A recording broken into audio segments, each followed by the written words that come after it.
Hi, I'm Sam. Today, we're gonna be making Freddy Krueger's Glove. Let's make! It's spooky season, so for my first ever Halloween episode, I thought I would make Freddy Krueger's Glove.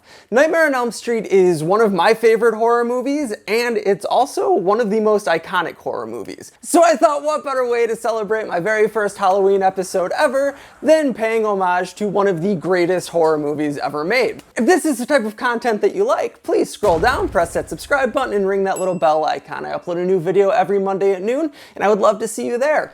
For this build, I decided to use aluminum and stainless steel. This was to save costs because the originals were made out of copper.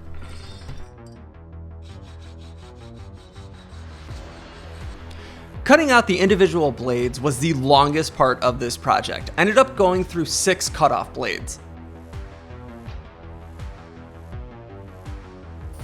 What I'm doing here is adding artificial wear to the glove. A lot of these techniques are things that I've learned from watching Adam Savage's Tested, and other ones were just from me experimenting on my own.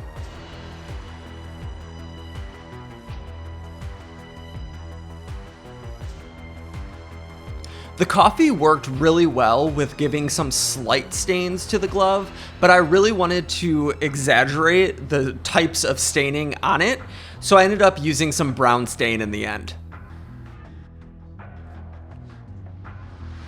These are my attempts at trying to naturally weather the gloves. It did work to an extent, but I found that the best weathering that I got was just from using the gloves while I was making the blades.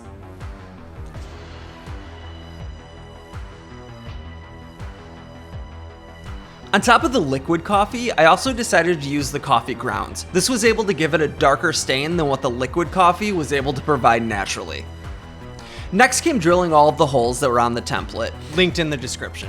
Once these were drilled, I then used a rivet gun to attach all of the metal together. I forgot to record it because I'm dumb, but this is where I used JB Weld to attach the blades, and I attached the wires to make the sparks.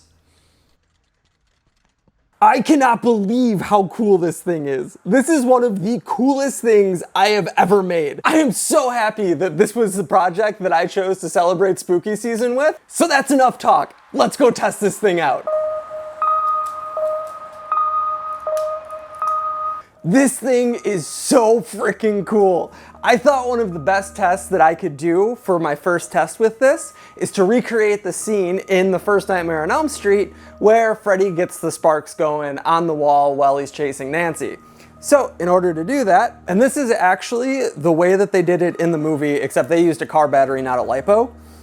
So we're going to take a small piece of electrical tape, cut it with my awesome knife fingers, and then we are going to take this live red end and hook it straight to the pipe. Now we plug it in, we can dim one of the lights, and just like in the scene, I'm going to make sparks as I walk by.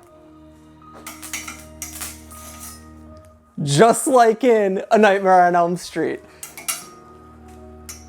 Oh no. Oh wow. Look at this, the heat from the glove, from shorting out the battery, melted the tape and it came right out. So yeah, anything that is metallic, I can make sparks come out of. Just like in the movies. This is so freaking cool, I cannot get over it.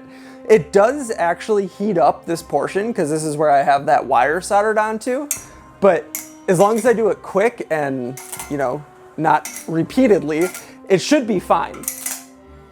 So let's get back behind the bench. I have a few more tests that I want to run with this. That was so freaking cool. For my next test, I want to see how well these finger knives cut flesh from a banana. So we have our GoPro set up, it's recording. I got my awesome finger knives, and we're gonna see if this can cut straight through a banana without cutting my own hand. And doesn't really cut straight through, but it definitely makes a dent in it. Okay, this is really cool. How's the stabby motions? Oh. Look at that! Look at that! This is also really cool because to get one of these, like a screen accurate one, and granted, this is not screen accurate, but it is really cool. They're like thousands of dollars. I built this in a weekend. And now I can cut bananas in style. That's gonna wrap it up for this video. I hope all of you have a wonderful spooky season, a happy Halloween. Make sure to stay safe. If this is the type of content that you like, don't forget to scroll down, press that subscribe button, ring that little bell icon, and leave me a thumbs up. While you're down there, let me know what you thought of this, what other type of builds you want to see me make. Thank you so much for watching, and I will see you in the next video. Bye, bitch!